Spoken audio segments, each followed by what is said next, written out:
La casa de barro estaba pegada a la tierra como una plegaria que no se resignaba a morir.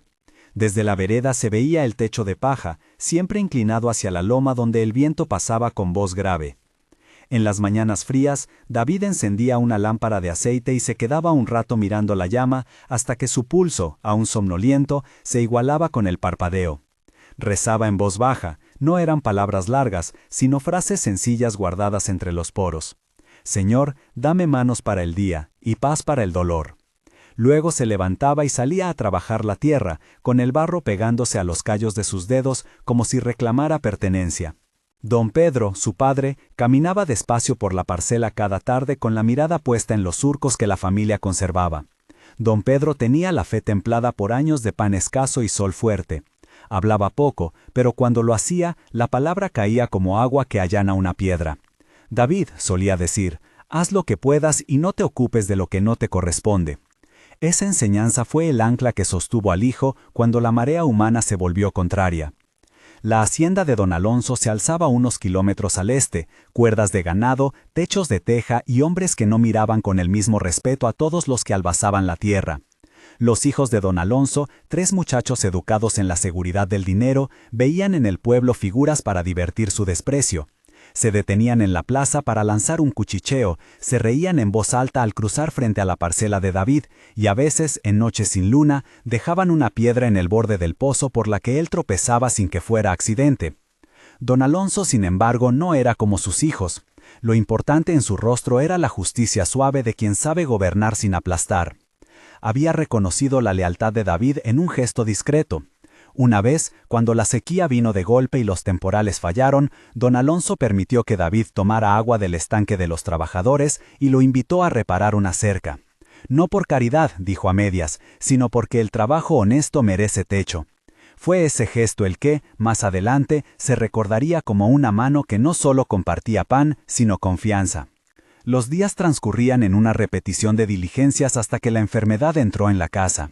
Don Pedro, que había plantado más años que cosecha, empezó a perder la voz en la madrugada. La fiebre le hacía replegar el cuerpo como si quisiera esconderse del frío. David se quedó junto a él, sin perderse el pulso de su respiración. Las noches se volvieron velas interminables, y en esas vigilias el hijo aprendió a ser sacerdote de la enfermedad. «Padre», murmuró David una noche, con la lámpara temblando entre las manos, «no te dejes». Don Pedro abrió los ojos, miró al hijo con la dulzura que nunca le había faltado. «¿No es acaso la tierra quien nos sostiene?», dijo con voz quebrada. «Tú la cuidas, yo hice lo que pude, ahora que el Señor me reclame, que me reclame». David inclinó la cabeza y, sin aliento para una oración larga, dejó que la repetición conocida sostuviera sus pasos. «Señor, si hay razón, enséñamela. Si hay cruz, dame la fuerza para llevarla». En la madrugada siguiente, don Pedro murió como se apaga una vela que consumió su cera hasta el alfiler. El duelo que siguió fue sencillo y profundo. Los vecinos vinieron a llevar pan, a sentarse en silencio, a barrer la vereda mientras los hombres del pueblo hablaban en voz baja. Se cubrieron los ojos con pañuelos y se tallaron las manos como si en el gesto, la fricción, fuera posible arrancar la tristeza. En el entierro, David caminó detrás del ataúd con los dedos incrustados en polvo. No hubo dramatizaciones, solo la constatación de que el hombre que antes le daba la mesa había partido. En la noche que siguió, antes del sueño fallido, David abrió la boca y dijo casi para sí: «Señor, ¿qué hago ahora?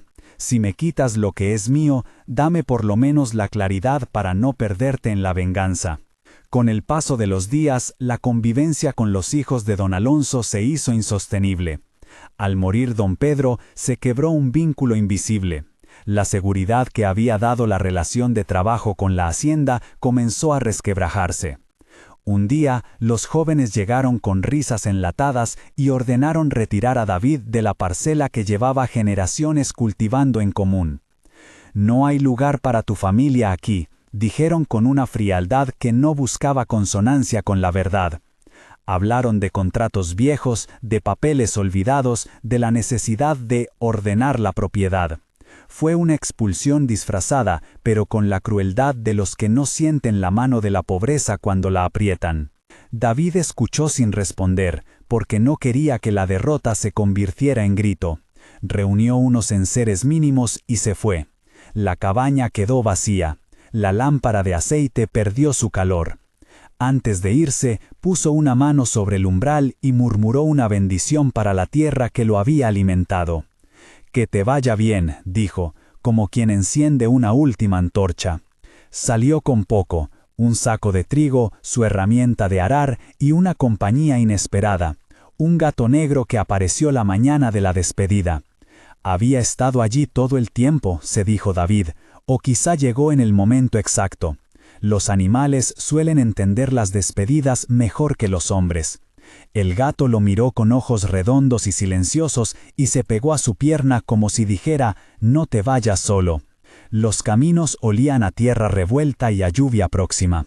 David caminó sin rumbo fijo hasta que la loma se abrió en un corredor de piedras sueltas y raíces. Durante la marcha se encontró con el anciano que alguien en el pueblo nombraba en voz baja como el que sabe de sendas perdidas. Aparición o accidente del territorio, el hombre estaba sentado sobre una roca con su saco al lado mirando un horizonte que parecía inclinarse hacia el recuerdo. «¿Buscas algo, joven?», preguntó el anciano cuando David pasó, sin levantar mucho la cabeza. David, sorprendido por la claridad de la voz, se detuvo. «Busco un lugar donde poder ser hombre de nuevo», respondió. «Busco un sitio donde el trabajo valga más que la fortuna». El anciano lo miró como quien repasa una ley antigua. «Las cosas se caen», dijo con una sonrisa tenue, «pero a veces lo que cae abre un hueco que contiene lo necesario». No explicó más. Su palabra fue un soplo que no resolvía la cuestión, pero que, de algún modo, calzaba. David siguió adelante. El gato, siempre a su lado, no se separaba más de él. La lluvia apareció sin ceremonias. Al principio fue un murmullo, luego tamborileo, y al final un rugido que transformó el camino en barro. David pensó que la lluvia limpiaría el aire, que el golpe líquido quitaría la suciedad del ánimo. Pero la lluvia no decía lo que hacía. La tierra en la ladera se empapó y cedió. Un estruendo seco, luego el ruido de la piedra y la tierra deslizándose, tragó el sendero. David corrió con la fuerza que da el susto, con los pies hundiéndose en la arcilla. El mundo se volvió determinación y barro. En la caída, don Alonso estaba cerca de la loma, supervisando la retirada de unas tejas. No era lugar de casualidad. Siguieron el ruido y vieron la escena. Un segmento del camino se había hundido y había arrastrado consigo a algunos trabajadores. Gritos atraviesan las gotas. David, sin pensarlo, se lanzó al borde para ayudar. Sacó a quien pudo, con la urgencia de quien entiende que la vida se sostiene por segundos. Don Alonso, sin miramientos por el protocolo, bajó con él. Juntos trabajaron hasta que el cansancio se hizo nudo en las piernas. Pero el desastre dejó su huella. No todos volvieron. La tragedia golpeó dos conciencias a la vez, la de los que perdieron y la de los que sobrevivieron. Don Pedro, en la memoria, ya no podía hablar, y ahora la tierra había cobrado más vidas. Fue en ese tumulto cuando una neumonía o la mezcla de fatiga y fiebre alcanzó a don Alonso. El hombre que había sido justo, el que apretó la mano al joven David cuando la necesidad lo llamó, se fue apagando con el mismo silencio con que la lluvia dejaba el campo. Su muerte fue distinta. No hubo entierro común, pues la loma exigía sus ruegos por separado, pero la tristeza se apretó con la misma fuerza. A raíz de su fallecimiento, los hijos aparecieron con otra máscara, la de los administradores. Ordenaron, reestructuraron, hablaron de deudas y de herencias. Pronto, las órdenes que habían expulsado a David se intensificaron.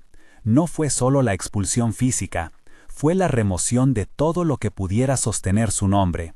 Le quitaron el derecho a ciertos pozos, le prohibieron permanecer en el pueblo durante las horas de trabajo. La humillación se disfrazó de legalidad y la legalidad de cuchillo. David se quedó sin lugar. Caminó por los senderos, durmió en pórticos de iglesias hasta que un amanecer lo dejó sin alarma y sin tormento.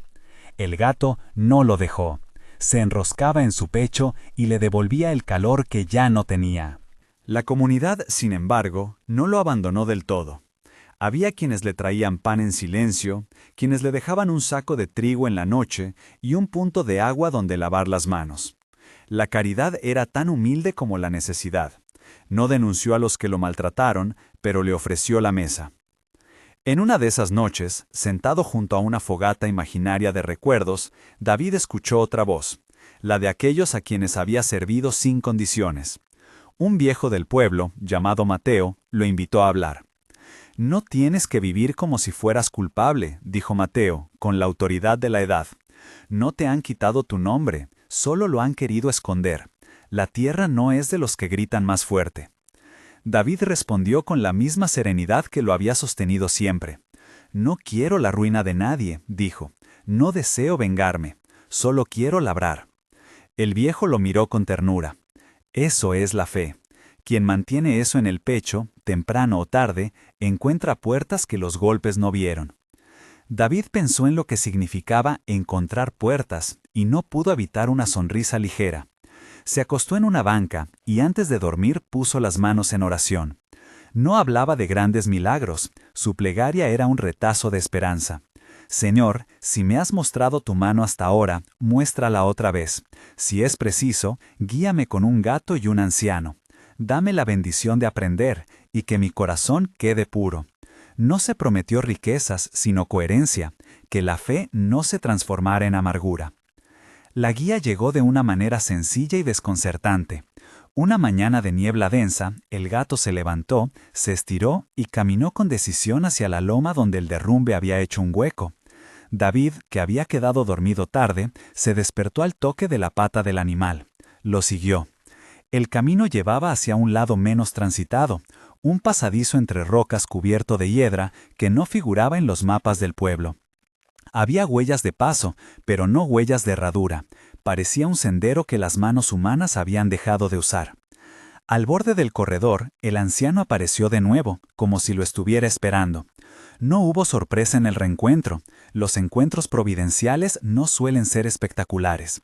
Son pequeños crujidos en la vida cotidiana que alguien con oídos aguza. «Ven», dijo el anciano, «lo que perdemos a veces se esconde donde la gente no piensa en mirar». David miró al anciano y sintió una extraña mezcla de miedo y esperanza. El hombre no necesitó explicar nada. Sus ojos, hondos y serenos, eran más que palabras. El gato, impaciente, se metió por una grieta en la roca y desapareció en la penumbra. David respiró hondo. La piedra olía a humedad y a algo más antiguo, a cerraduras viejas, a cofres olvidados. El aire parecía contener la posibilidad de un secreto.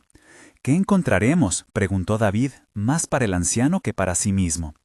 «Lo que haga que tu mano se pruebe», contestó.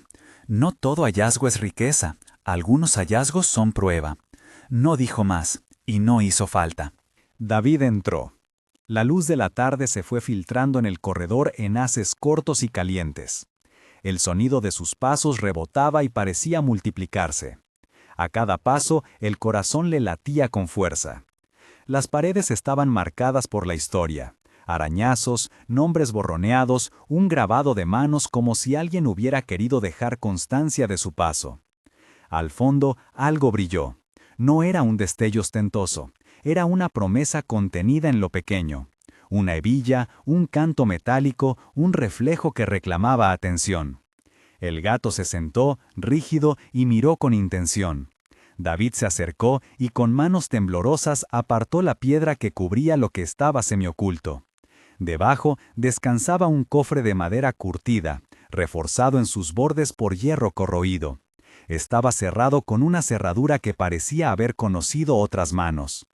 El olor que subió al abrirlo fue de polvo antiguo y de cosas que habían esperado tiempo para volver a ver la luz. David quedó helado, pero no por el miedo, por la responsabilidad. En su interior algo se apresuró a susurrar advertencias. ¿Sería justo tomar lo que no le pertenecía? ¿Era esto un premio por su paciencia o una tentación para el orgullo? El anciano se mantuvo atrás como la sombra de una pregunta que no necesita respuesta inmediata. Antes de abrir, David cerró los ojos y murmuró una oración. No pidió riqueza, pidió sabiduría.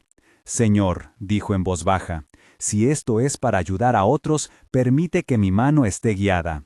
Si es para mi gloria, aparta mis deseos. Abrió los ojos y colocó la mano en el pestillo.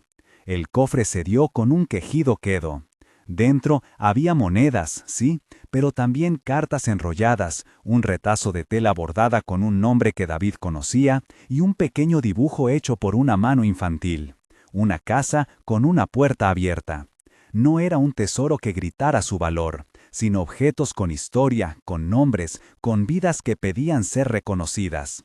David respiró con alivio y al mismo tiempo con el peso de la decisión. El anciano se acercó y sin gesto de asombro ni encomio dijo: «Lo que está dentro pide coraje para gastarlo bien». David sostuvo el dibujo y pensó en todos los vecinos que le habían dejado pan en las noches de desamparo. Pensó en el viejo Mateo y en las manos de don Pedro que siempre supieron dar. Pensó en los hijos del patrón, en su orgullo y su rapidez para condenar. Y en la elección que se le presentaba, entendió que el corazón se probaba más en el uso que en la posesión. La lluvia comenzó a sonar leve en la superficie, como si la loma insistiera en recordar la fragilidad del mundo. Afuera, la vida continuaba. Adentro, la decisión pendía como un péndulo. David cerró el cofre con cuidado. Miró al anciano y al gato que se acomodó en su regazo con una presencia casi humana. Respiró hondo y dejó que la idea de perdonar, que hasta entonces había sido un ideal, se cerniera sobre su intención. No era la justicia de los tribunales lo que buscaba ahora, sino una justicia que curara. «Si esto es para devolver», dijo, «lo devolveré donde haga falta. Si es para comprar nuevas manos, las compraré para los que trabajan y para los que van a perder, pero no lo usaré para humillar». El anciano asintió sin sorpresa. Eso es más valiente que la ira. David salió del corredor con el cofre bajo el brazo, pero no del todo propiedad de su vida. Aún le quedaban pasos por andar antes de saber en qué medida aquel hallazgo cambiaría su destino. Afuera, la niebla empezaba a levantarse con la calma de quien no quiere interrumpir el momento. Los pájaros, que al principio guardaron silencio, canturrearon a lo lejos. Mientras caminaban, el gato miró hacia la loma y maulló suave, como si confirmara que la tierra, a fin de cuentas, era un viejo libro abierto para quien supiese leer. David pensó en la marcha que tendría que hacer para volver al pueblo con esa carga. Pensó en la gente que podría ayudar. Sobre todo, pensó en la elección que debía hacer: usar esa bendición para vengarse o para sanar. El camino de regreso se extendía ante él como la respuesta a una pregunta que todavía no sabía formular del todo. Caminó con paso firme, con la certeza de que, aunque todo se hubiese caído, todavía había alguien que levantaba más alto. Volvió al pueblo con el cofre apretado contra el costado, sintiendo cada paso como una cuenta que se llevaba consigo. La gente lo miró primero con curiosidad, luego con esa mezcla de recelo y esperanza que tienen los ojos de quienes saben contar necesidades. Los niños dejaron de jugar y se acercaron para oler la novedad. Las mujeres se enlutaron en un silencio de preguntas. Los hombres torcieron la boca, midiendo si aquello era un alivio o una tormenta. Don Pedro fue el primero en hablar, sin dejar de ayudar a amarrar una lona rota sobre un techo que perdería su costura con la siguiente lluvia. «David», dijo, «¿de dónde sacaste eso? No es hora de maravillas». David dejó que le ayudaran a sentarse. El gato se quedó en su regazo, caliente, como si quisiera recordar a todos que era la misma vida la que los tocaba, no la suerte. Abrió el cofre de nuevo y con cuidado sacó las cartas una tras otra. Eran hojas amarillentas, sellos corroídos por la humedad, pero las palabras seguían firmes. La tela tenía bordado el nombre de Marta, la caligrafía era de una mano que había pensado cada letra con cariño. Mateo, que había servido pan en las noches más negras y nunca pidió nada por ello, se inclinó para mirar las monedas sin tocar.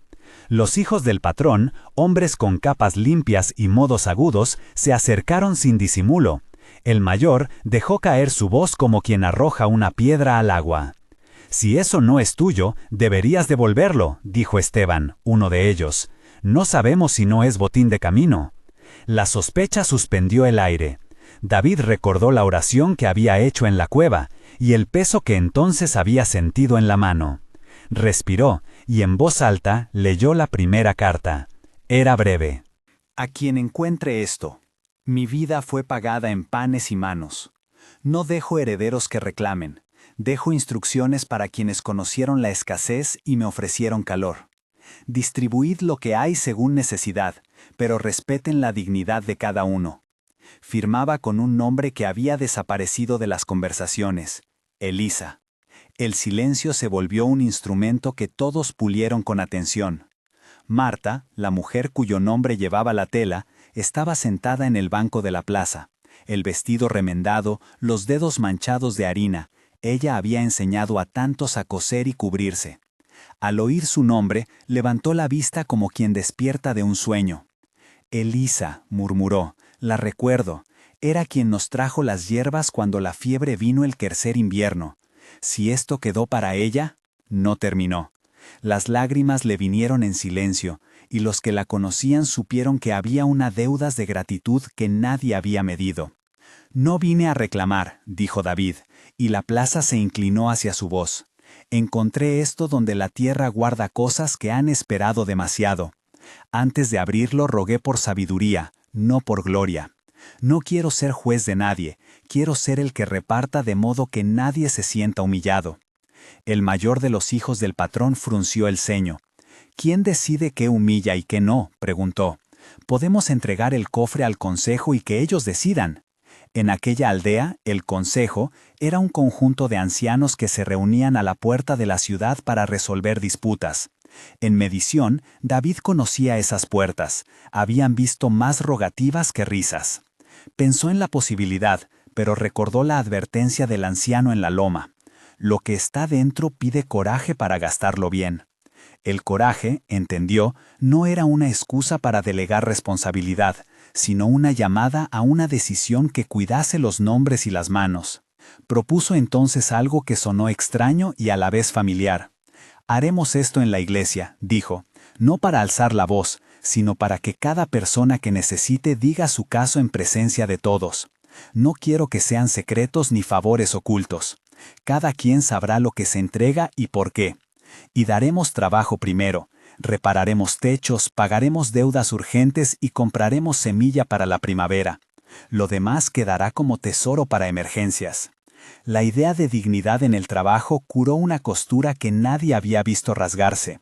El orgullo de pedir quedó cubierto por el orgullo de trabajar. Don Pedro asintió, lentamente, con la garganta apretada. Si pagamos con monedas y no con manos, dijo, la gente se quedará con la vergüenza de la limosna. Si les damos trabajo, se van con la frente alta. Hubo murmullos de acuerdo. Los hijos del patrón miraron la propuesta con ojos que calculaban si podían convertirla en provecho. Pero entre la plaza y la iglesia había una línea moral que esa noche pesó más que las cuentas. David abrió las cartas una por una. Había nombres, anotaciones de deudas perdonadas, menciones a la necesidad de una escuela para los niños. Elisa, con la meticulosidad de quien observó el sufrimiento, había dejado instrucciones para que la semilla no fuese lanzada al viento sin un plan. Que los niños aprendan a leer los signos del cielo y las hojas, decía una carta, pero que también sepan hacer manos que trabajen la tierra. Quería, en suma, que la ayuda fuera semilla y no banquete. La noticia corrió haciéndose fuego contenido. No era que David fuera a repartir riquezas a los suyos, era que se proponía crear labores, cubrir hogares contra el invierno, abrir un pequeño lugar donde los que supieran enseñar enseñaran y los que supieran latir la tierra enseñaran también. En el fondo de su plan, y esto lo sintió con la nitidez de la fe, estaba la esperanza de que el orgullo de alguno se curara al ver que lo que recibía no era caridad, sino reconocimiento de su valor. Esa noche, bajo el atrio de la iglesia, las primeras monedas cambiaron de mano como si pasasen testigo. Se pagó lo que se debía al molinero por el trigo no entregado, se compraron clavos y tejas para 2 casas que goteaban, Se prometió una paga por 4 semanas a quienes arreglaran el granero comunal. Ninguna entrega fue un acto cerrado. Cada beneficiario firmó con la marca de su mano, y David se aseguró de que la repartición tuviera testigos. Cuando el mayor del patrón preguntó si no temían represalias, si alguien del linaje de los que se habían aprovechado en tiempos anteriores no vendría a reclamar, Marta respondió con la sencillez de quien ha visto su pueblo caer y levantarse. «Habrá quien diga que esto es injusto», dijo, «pero también habrá quien diga que es justo que los olvidados vuelvan a andar. No podemos contentar a todos. Podemos, eso sí, mirar a quienes están a nuestra derecha y a nuestra izquierda y decir, hoy te devuelvo lo que te faltaba para dormir». Las monedas eran pocas, lo que había dentro del cofre no alcanzaría para todo lo que se necesitaba, pero el gesto desencadenó una corriente. Hombres con manos hábiles ofrecieron el tiempo que tendrían, proveedores permitieron crédito, y cada quien aportó, de la manera que supo, un trozo de su jornada.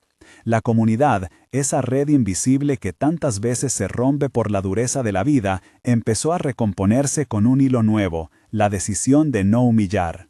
Al final de la noche, cuando las últimas tablas fueron contadas y las palabras de gratitud se mezclaron con un cansancio que dolía, David se quedó apoyado en la puerta de la iglesia. El anciano que lo había conducido hasta la loma estaba a su lado, como si su figura no hubiese querido intervenir, pero sí acompañar.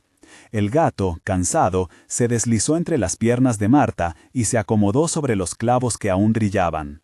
«Has elegido bien», dijo el anciano, «no por lo que hiciste con el oro, sino por lo que hiciste con la gente». David pensó en la posibilidad de que aquel gesto no bastase, que los hijos del patrón no se quedaran contentos, que alguien guardase resentimiento, que la vida volviera a poner pruebas. Pero por primera vez en mucho tiempo, la sensación que le inundó no fue miedo, sino paz. Había entendido que la justicia que sana no siempre coincide con la justicia que castiga. A veces cura porque restaura la vida de quien lo necesita. Mientras la lluvia volvía a dibujar su mapa en los tejados y las lámparas de aceite lanzaban sombras largas, la plaza se fue vaciando. Cada quien llevaba consigo algo que era más que mercancía. Llevaba la certeza de que, si había sobrevivido una noche más, lo había hecho también por manos que quisieron dar. David apretó el cofre, ahora menos peso y más mapa, y dejó que la dulce fatiga del deber cumplido le bajase hasta los huesos. El anciano se puso en pie y, sin buscar reconocimiento, se alejó por la calle que subía hacia la loma. David lo miró hasta que su figura se perdió entre la niebla. El gato maulló una sola vez y se incorporó, como quien marca el final de una faena.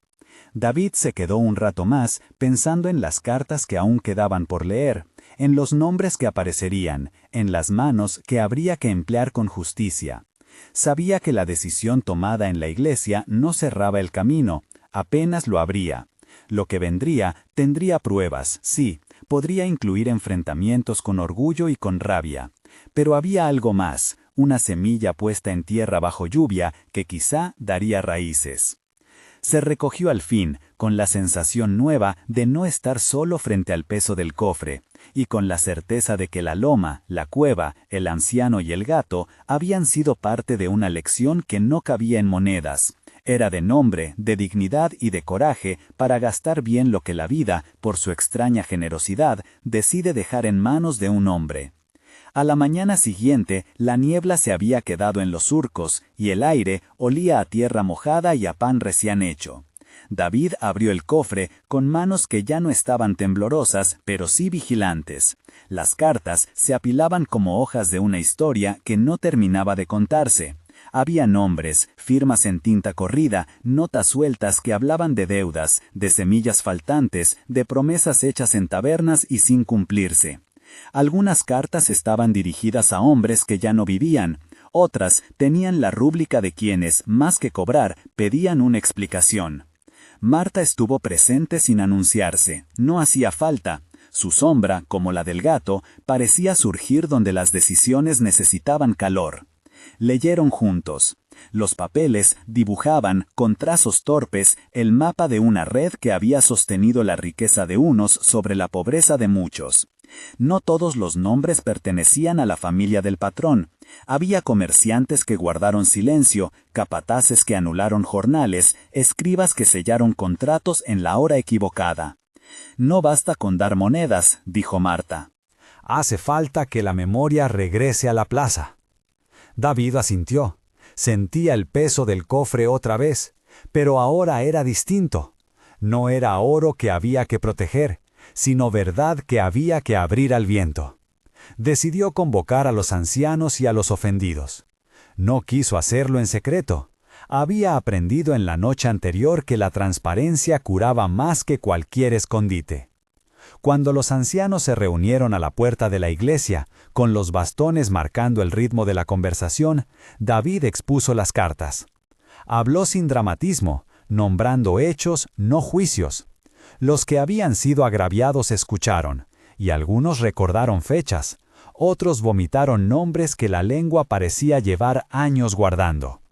Fue entonces cuando el hijo mayor del patrón apareció en la plaza, no con provocación abierta, sino con la respiración contenida de quien esperaba usar el habla como arma. Venía acompañado de 2 hombres que por su andar habían aprendido a imponer la presencia. Su voz buscó endurecer el aire. «Esto es un hurto», dijo. «Mi casa ha sufrido pérdidas. Ustedes han saqueado lo que es nuestro». No pidió diálogo, pidió restitución. La mirada de muchos fue hacia David, que apretó el cofre como si quisiera ejercer una última llave. «No hemos saqueado», respondió David con calma. «Hemos devuelto lo que por años fue quitado a quienes labraran y sostienen estas casas. No vino de un saqueo, vino de la voluntad de gente que dijo que ya no iba a mirar para otro lado». El muchacho del patrón respiró hondo. Había orgullo en su postura, y también la herida de quien nunca había sido llamado a reconocer faltas. Un anciano de la plaza, llamado Ireneo, tomó la palabra con la fatiga de quien ha visto pleitos repetidos. «Si hay que hacer justicia», dijo Ireneo, «que sea en la puerta de todos, que los testigos sean los del pueblo, y que lo que se devuelva no busque humillar sino restituir». David propuso lo que Marta había insinuado la noche pasada, no una sanción pública que humillara, sino reparaciones que devolvieran vida. Propuso que cada deuda documentada se saldase con trabajo pagado, que las tierras donde los jornaleros trabajaron sin semilla fueran sembradas de nuevo con obligación del hacendado y de quienes cobijaron su silencio. Propuso, más aún, que el patrón y su linaje ofrecieran en la plaza un reconocimiento público, una disculpa sencilla ante los vecinos, seguido de acuerdos que aseguraran pan y techo para los afectados. Hubo murmullos. Para algunos aquello sonaba a sumisión, para otros a esperanza. El hijo del patrón, atrapado entre la rabia y la conciencia, pidió tiempo para consultar en su casa. Se retiró con promesas imprecisas. El aire se tensó, como si el pueblo contuviera la respiración para ver si la paz era fuerte. No todo quedó resuelto esa mañana, pero se ganó algo decisivo, la palabra puesta en el centro. Los ancianos firmaron como testigos y David dispuso que una copia de las cartas quedara en el archivo de la iglesia a disposición de quien quisiera corroborar. No permitió venganzas privadas, advirtió que quien buscara pelea encontraría en el pueblo más ojos que manos armadas. Su voz, hasta entonces temblorosa en ocasiones, sonó con autoridad serena. La tensión que siguió no fue de sables, sino de acuerdos frágiles y de compromisos públicos. Con el tiempo que la tierra respeta antes de mostrar fruto, llegaron jornales pagados, tejas nuevas y la promesa de semillas para la próxima siembra. Algunos comerciantes ofrecieron crédito que fue anotado a mano con condiciones claras. Hubo quien pagó más de lo esperado y quien cumplió con menos, pero la costura se fue realizando con puntadas de reconocimiento. David no buscó trofeos. Entregó el cofre a la iglesia para que allí, bajo la custodia del padre y de los ancianos, se administrase lo necesario. Quedó con el peso de la decisión y con la paz que nace de haber sido justo en lo que le tocaba. Marta siguió al lado de quienes aún temblaban. Sus manos curaron no solo heridas materiales, sino la duda de que la dignidad pudiera volver a la plaza. Aquella tarde, en la loma, el anciano que había estado junto a David antes de la entrega se apareció otra vez. No habló mucho. Se arrodilló un instante, tocó la tierra y dejó caer una pequeña semilla. David la miró con preguntas que no necesitaban palabras. «Plántala», dijo el anciano. «Lo que hiciste fue poner un ritmo nuevo en la vida del pueblo. No será rápido, pero quien siembra frente al miedo lo hace para que el miedo tenga que cambiar». El gato, que había sido testigo de tantas manos, se acomodó sobre el cofre cerrado. La semilla se enterró en un paño de tierra fresca. La lluvia se apartó y quedó un sol tenue que no prometía abundancia inmediata, pero sí claridad. David sintió que la loma y la cueva, la iglesia y la plaza, los nombres en las cartas y las manos marcadas en la repartición, habían conformado una lección que iba más allá de las monedas. Al caer la noche, cuando las lámparas de aceite proyectaron una misma luz sobre los tejados reparados, David caminó hasta el borde del pueblo. Miró las casas con sus techos parches y las miradas menos caídas. Supo que vendrían pruebas, orgullos que tardarían en curarse y rostros que preferirían olvidar antes que admitir. Pero también supo que, si la semilla prendía, nadie podría decir que la vida de aquel pueblo siguió igual. Guardó en el cofre solo lo necesario y dejó el resto como memoria, las cartas, las firmas, la lista de compromisos. Más allá de lo material, dejó la certeza de que la justicia que sana comienza cuando la comunidad decide mirar y reparar. Volvió a casa con el gato a su lado y esa noche durmió con la calma de quien ha respondido a lo que le fue pedido. En la mañana siguiente, al cruzar la plaza, vio a un niño que cavaba un hoyo pequeño y depositaba en él una semilla. David se inclinó a mirar, y en los ojos del niño leyó la misma curiosidad que una vez había sentido él. Sonrió sin palabras. La loma volvió a ser un lugar donde las manos podían, por fin, enseñarse a ser buenas administradoras de lo que la vida da, no solo riquezas, sino la posibilidad de devolver dignidad.